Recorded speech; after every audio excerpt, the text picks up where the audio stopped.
Getting started was, I was just a young lad of 15-year-old. Basically, I started as an apprentice. I didn't have to go to college, basically, and that's why I started at the chain factory, and I loved it. I really loved the job. I loved the industry itself, the people that you work with. They were all so down to earth. They were all a community, as you were, just mainly young lads. I watched them, more or less, I grew up with them, you know. Well, we're at the Nixon Whitfield's chain factory, which behind me there, it's now slightly changed because basically it was then a stone building, and where the main glass is on the entrance would be the entrance to the chain factory. You'd go down, and on my left as you went in would be the what they call the testing machine, which I tested every chain that was made in there and links or brought in. I had to test them to the working rate as to what they'll be allowed to lift.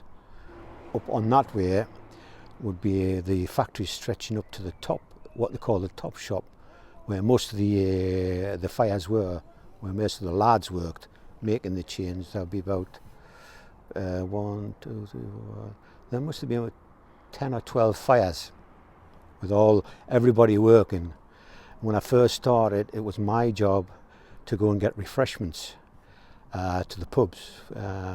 Basically, the Highlander, the Carsons, the down to my right here, the Commercial, and my job was to go in there and fill their bottles with beer, so that they obviously replenish themselves. And it was also my job to light the fires in the morning to make sure that they were ready to start work.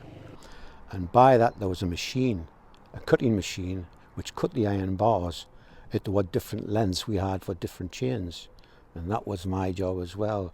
Whatever chain he was on, I had to make sure that he had plenty of links to last him for the day, plenty of coke and plenty of water. You had what you call a Bosch, and your Bosch was where you cooled your tongs down and that kind of thing. And I also remember Jack used to have his bait by his fire.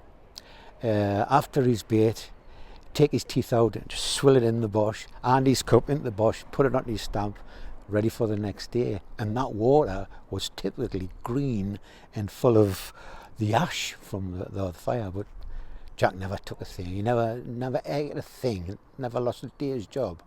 I hadn't been there very long, and by then the iron bars, the shackles and the eyeballs were brought in by lorry. And there was this load one day came in, a load of the iron bars, different sizes, which were in bundles. They were then angled off the wagon onto the floor in their bundles.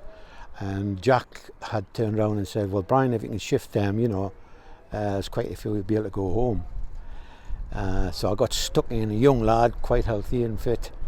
And I moved them before 12 o'clock lunchtime and told Jack, I says, well, Jack, I'm finished, I can go home now. It was rather surprising, was a bit reluctant to let us go, like, you know. Well, I had promised you, yeah, you can go, Ryan. So I was home by 12 o'clock by that day, but after that, obviously, I didn't get that opportunity again. The atmosphere, brilliant. Probably not on a Monday morning after a weekend, you know, but they're great. A lot of them were on reasonably tidily good money, because the chains themselves all went to different places, Africa, China, all around the world, from this industry, from here. Behind me to your right, where the shops are, that was all our land. And on that land, at the very beginning, were anchor chains. These big anchor chains that were made for ship anchors. We made them, and they stayed there for years until they were eventually moved. Hard, sweaty, but very, very hard. You made your money and left. Actually, my boss, Jack Hunter, the only two of us left. I met Jack a few years after he retired, and I was there. in his hometown, in his house, and he was totally blind. For basically by looking into a fire, red hot fire, all these years, had altered and burnt his eyes, and he was totally blind by then.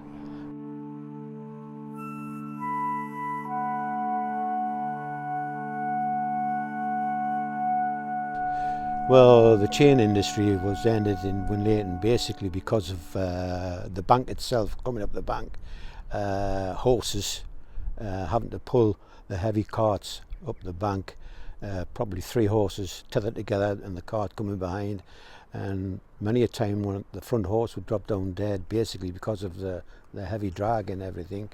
Then after that you had the steel entered the frame rather than iron, and you had the steel which was electronic welded, and manganese steel which was drop stamped, so it was quicker, easier to make, and basically cheaper as well.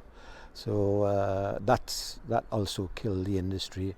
So you had some of the lads were moving off into different aspects of the job. Very sad, basically, because Winlaton was a lovely, a good industry, a working industry, you know, and thriving. You had a nail factory, you had a chain factory, you had all sorts of different things, you know. So it was quite, you could tell by the amount of pubs that was in Winlaton. There was quite a few pubs and 2 clubs, you know, so it was a hard industry.